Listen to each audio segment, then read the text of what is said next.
still small voice, Mm-hmm. and however it may speak to us, and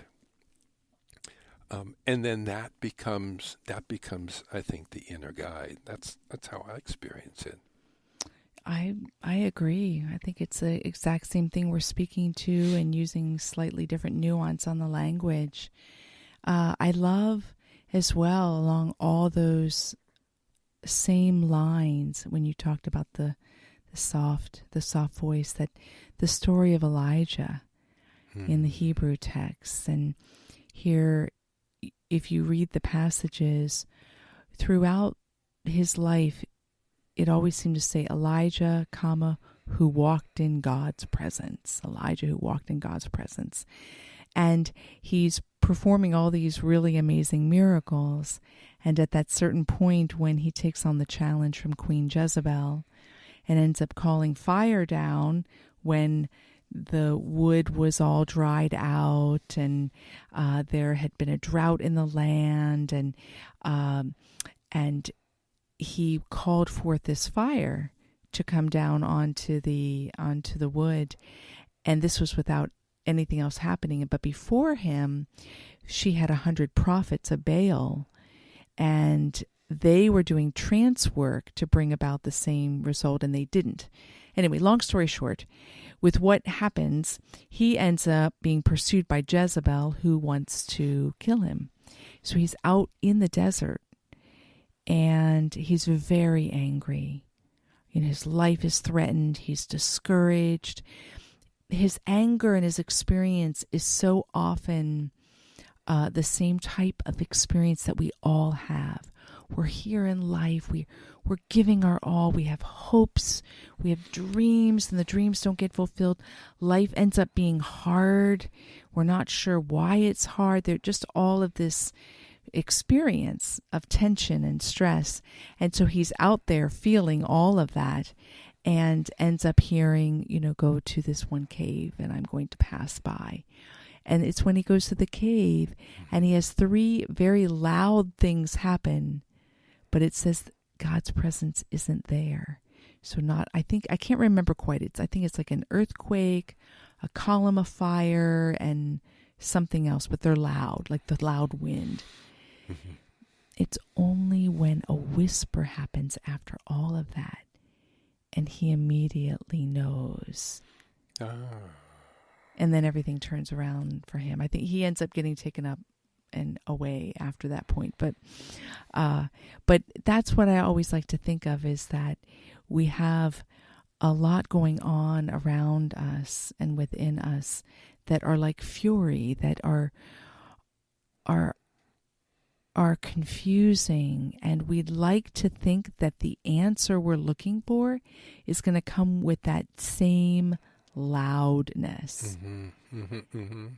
But I've never experienced it happening like that. Even if the setup might be dramatic, some miracle happens in our lives, it's usually in a really quiet knowing that we come into that place of insight. Mm-hmm. And then we find the answer that we're looking for. Mm-hmm. There's always music in the garden, but the heart has to be very quiet in order to hear it. Yeah. Sometimes we create a great amount of noise inside. Yeah. And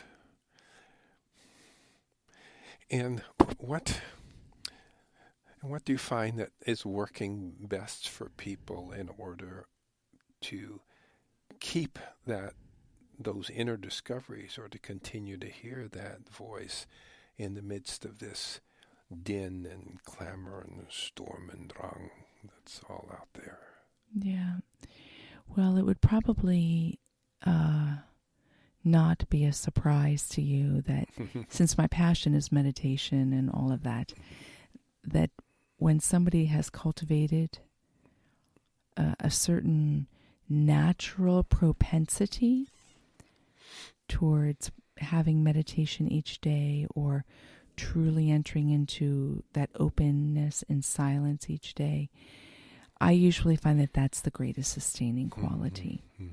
Coupled with that would be being part of a great group, having a spiritual director who's trained so that they have that quality of friendship that person can reflect back to them what they're hearing so they can act on it. Those things are all really helpful.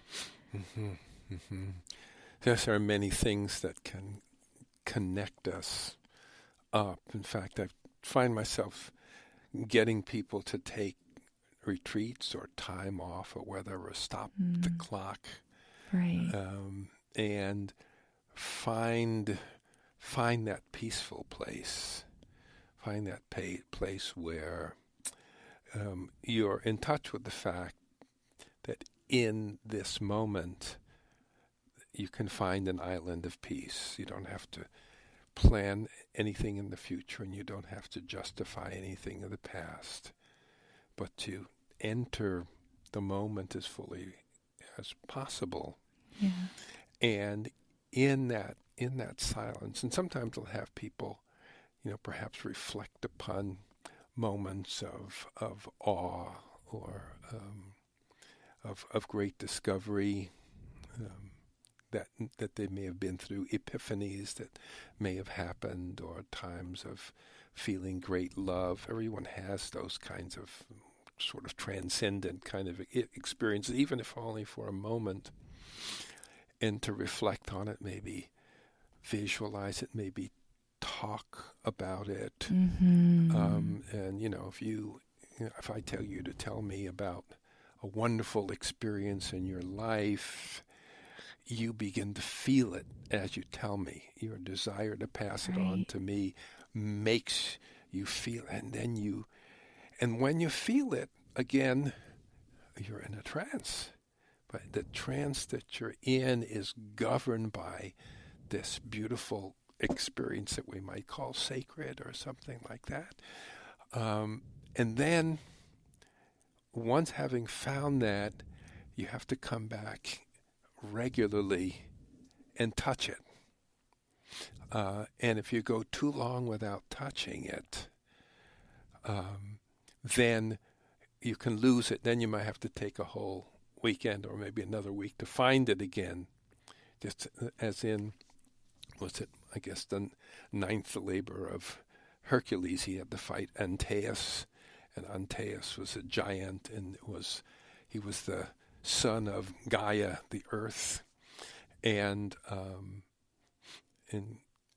Hercules would throw Antaeus to the ground, but because the earth was his mother, every time he touched the ground, his strength was doubled. I love that. So That's he would great. pop up, and Hercules would throw him down again. He'd pop up bigger. But Hercules figured out what it was, and he grabbed him and he held him up in the air, and he shriveled and dies. And that we all have that, and there is that mother or that earth, that spirit within us. And if we go too long without touching it, then we shrivel and die. And so it's important that we come back and touch it again and again. Whatever else you do, remember this is home. This is where you came from. This is where you belong. This is eternal. This is not a physical thing. This is something that lives forever, and that reminds you a little bit of who you are. And then everything that happens begins to swirl around this as the center, and you're no longer getting dragged around the outer edge of the merry-go-round. You're kind of right at the center, and things begin to make a certain kind of sense. So it's again coming and touching that place again and again. Yeah, I love the language that you give for that. And one of the words I like to use, because I draw upon that so much, is just simply the word reinforce. So I have three words that I find are powerful devices to remember in any given situation. Reinforce, redirect, and redefine. And the reinforcing part is simply choosing to let ourselves be at that banquet more and more. Mm-hmm. The remembering, the recalling, the giving ourselves the chance to embody that bliss over and over again. Mm-hmm. Exactly the same things recounting to a friend. I can't tell you how jazzed I get.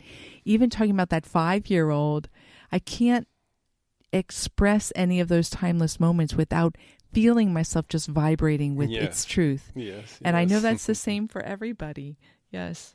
And the redirect is what I think would be, if I were to use the word work at all, because sometimes when we're over-identified with a pattern that's not so helpful, the process of redirecting doesn't always feel so great, because it can feel like going through the motions.